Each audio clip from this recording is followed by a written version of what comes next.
Ayan guys, hinihintay lang po namin si Kuya Brian. At dahil ngayon ay araw ng birthday ni Tatang at saka 50 years anniversary nila Inda. So mamaya gaganapin. Ngayon syempre papagupit ko muna si Ate Crystal, papakulay. Si Kuya Brian din pagupit at saka kulay. At syempre sa akin, papa-straight ko lang naman yung hair ko. Para hindi siya buhag-hag mamaya. Okay, so wait lang po.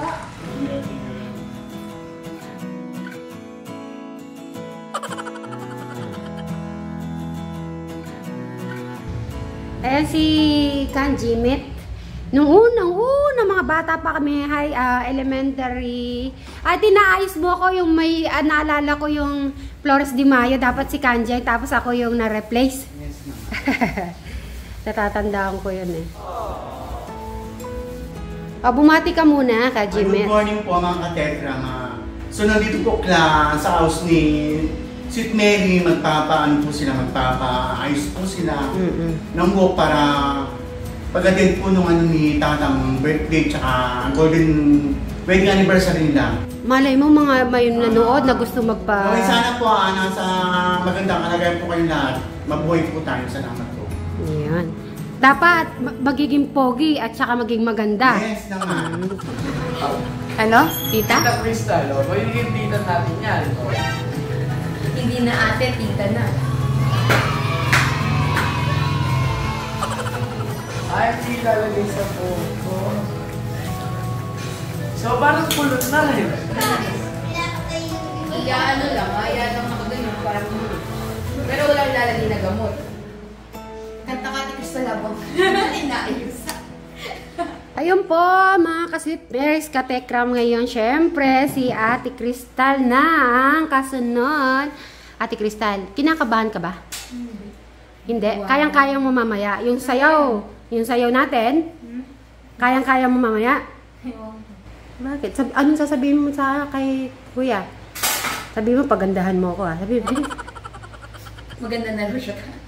maganda na siya. Sige, sige na. Ganda.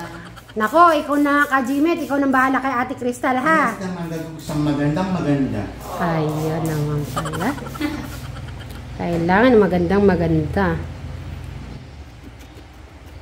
Okay. No. Zoom mo nga dito. Ang nagpapapogi, nagpapakulot pa eh. Zoom mo dito. Ha? Hindi pa si Tito. Ayan, ganyan na siya. Mamaya na lang yan. Atyo. Anong gagawin pala sa kanya? Explain mo. Bali ka natin kay Crystal is haircut ko siya ng bob cut after nun, i-color ko siya. Ano kayang kulay babagay kay Ate Yung Crystal? mamumukha siyang 16 years old? Yes. Ay, Kailan taon na ba si Ate Crystal? 22. So, Mas gagawin natin 16. Mas mukha siyang bata sa akin. Tingnan. Ay? Oo nga ta, promise. Kaya dikit lang kami. Si Ate Crystal. Kasi yung edad niya pala si Kasi Ate parang Rose. ano pa si Ate Oo, Crystal. sa atin yung Sabi mo kaya sa kanila, manda kayo Kuya Dave at Kuya Luis. Sabi din. Surprise.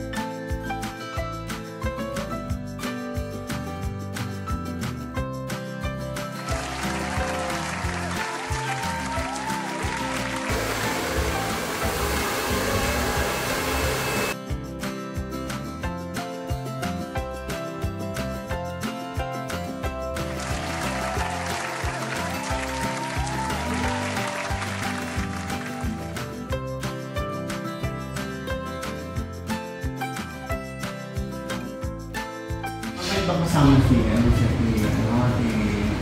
Sweet Mary? Nag-enjoy ka naman sa kanya, kasama mo siya. Okay. Hindi ka manayot dito sa house niya. Crystal, hindi ka nag-aaral? Ngayon ko nung pandemic. Wala kang plan mag-aaral ulit? Hindi ko. Okay. Hindi, sabi ko sa kanya, kasi natapos siya 11 years, grade 11. Ngayon, kukontinue ko yung grade 12 niya. Tapos after ng grade 12, di ba magka-college. Kung kami ng 2 years na course, Yung sa chef, magluluto. Hindi kasi siya, ayun, hindi maboboring. Kung saan nakikita ko si Ate Krista, madali siyang ano. So kung cooking, hindi siya maboard, di ba? Bangsi, madali bangsi.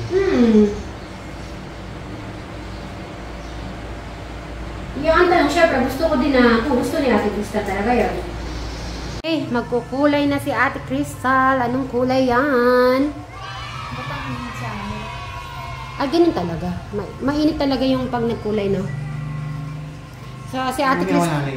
si Ate Crystal kasi di po sanay sa, ano, kaya sa kanya, parang naninibago pa sa kanyang... Ano nga, Ate Crystal? Anit ba yung tinabi mo? Ganyan talaga siya. Ano na feeling mo ngayon? Ano feeling mo ngayon? Hindi ka na-relax sa gupit mo? Sa haircut mo? Oo, hindi ba naggumaan? Hindi ba gumaan ang ulo mo? Oo. Anong feeling mo, ate? Sabihin mo pa. Ay, nahantok ka? Masarap daw kasi naman, syempre, ikaw ba naman na ginagalaw-galaw ang ulo? Hindi ka ba makatulog na? Kasi kaya naman sino pag ginagalaw ang ulo talaga. Yeah. Antokin ka talaga. Ayun na po guys, inaano na po yung ano ni Ate Crystal, yung binabalot na plastic. Binabalot na po kasi ng plastic yung ulo ni Ate Crystal para ano po yung ano niya, yung kulay. Dumikit. Tumanggap nila. Opo naman. Ate Crystal, kausapin si Tito. Kausapin mo, mag-ilaw ka. Go. So, ganda-ganda mo na pala kayo. Ha? Maganda ka na pala kayo. Napaganda ka lagi ni Sid Mary. Sagutin mo si Tito mo, ate. Pwede. Magugulat si Kuya Dave at Kuya Luis. Dapat pala kanina mo pinatanggal. Excited kasi si Kuya Noe. Di ba? Inalight lang po na. Hindi na mababalik yan. Yan na yan. Di ba yan na yan? Dito na, nakulot na eh. Yan na yun.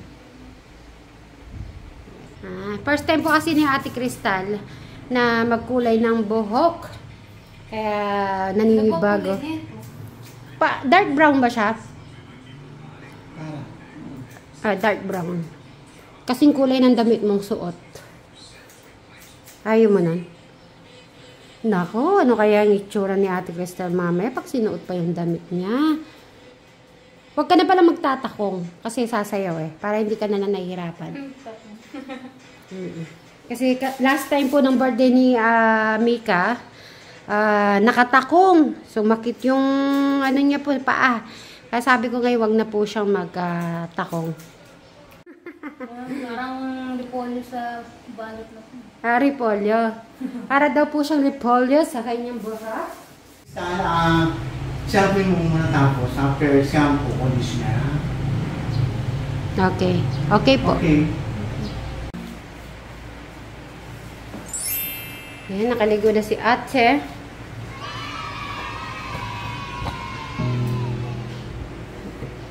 Diba, parang na-straight yung mo ate. Ha? Parang na-straight.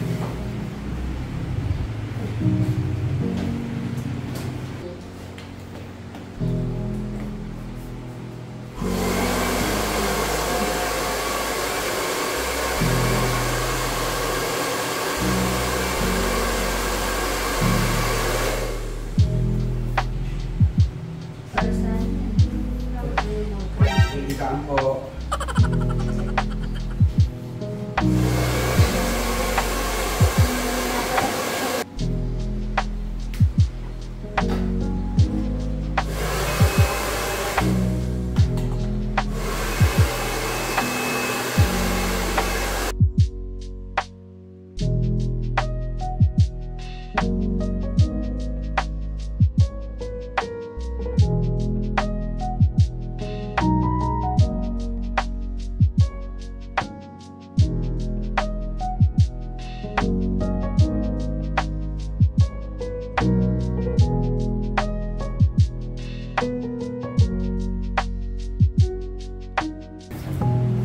Ayan ay may make-upin na si Ate Crystal.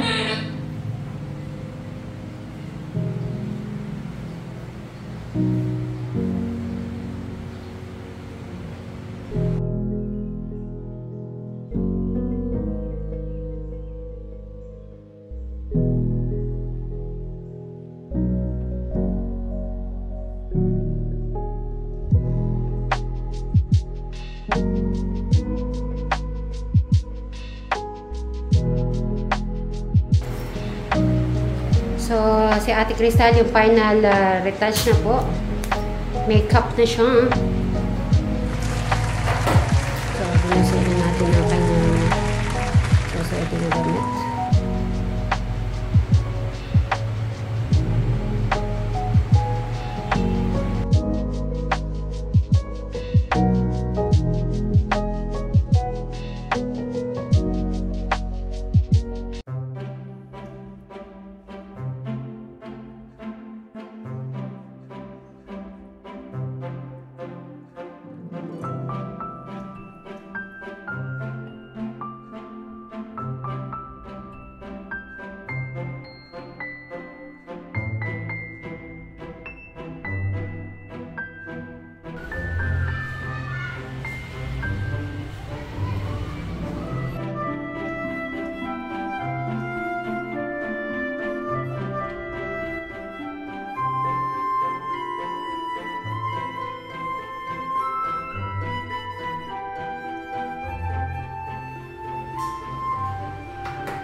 Titignan natin.